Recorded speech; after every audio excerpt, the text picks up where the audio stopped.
اعوذ باللہ من الشیطان الرجیم بسم اللہ الرحمن الرحیم۔ مومنین کرام، آج ہم بیان کرنے جا رہے ہیں ربیع الاول کے پہلے عشرے کے کون کون سے اعمال ہیں۔ سب سے پہلے ہم یکم ربیع الاول کے اعمال کو دیکھتے ہیں، اس کے بعد دیگر اعمال کو آپ کے سامنے تفصیل سے بیان کرتے ہیں۔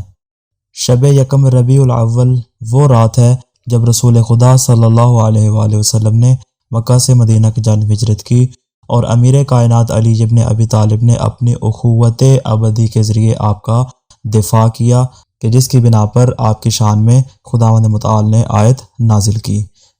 یکم ربیع الاول کا دن رسول خدا کی جان بچ جانے کے شکرانے میں روزہ رکھنا مستحب ہے، یعنی رسول خدا کی چونکہ جان بچ گئی تھی اور امیر کائنات نے آپ کی جگہ پر خود اپنے آپ کو پیش کیا تھا، اس بنا پر اس دن روزہ رکھے اور بارگاہ کردگار میں شکر ادا کرے۔ علاوہ ازیں اس یکم ربیع الاول کے دن کا دوسرا عمل یہ ہے کہ رسول خدا صلی اللہ علیہ وآلہ وسلم اور امیر کائنات علی ابن ابی طالب علیہ السلام کی زیارت پڑھنا مستحب ہے۔ آگے بڑھتے ہیں، 9 ربیع الاول یعنی عید شجاع کے دن کے کون کون سے اعمال ہیں۔ چونکہ عید شجاع کا دن وہی دن ہے کہ جس میں عمر ابن سعد لعنت اللہ علیہ واصل جہنم ہوا تھا۔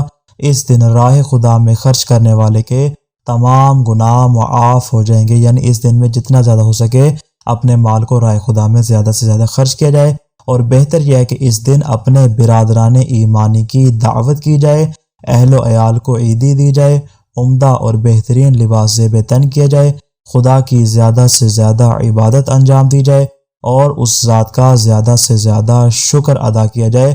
اور چونکہ 8 ربیع الاول امام حسن عسکری کی شہادت کے بعد یہ 9 ربیع الاول پہلا روز ہے اور یہ امام زمانہ کی امامت کا روز اول ہے، اس لیے عید شجاع کی خوشی میں مزید اضافہ ہو جاتا ہے۔ لہذا کوشش کرنی چاہیے کہ وہ تمام اعمال انجام دینے چاہیے جس سے خدا راضی اور خوشنود ہو جائے۔ والسلام علیکم ورحمۃ اللہ وبرکاتہ۔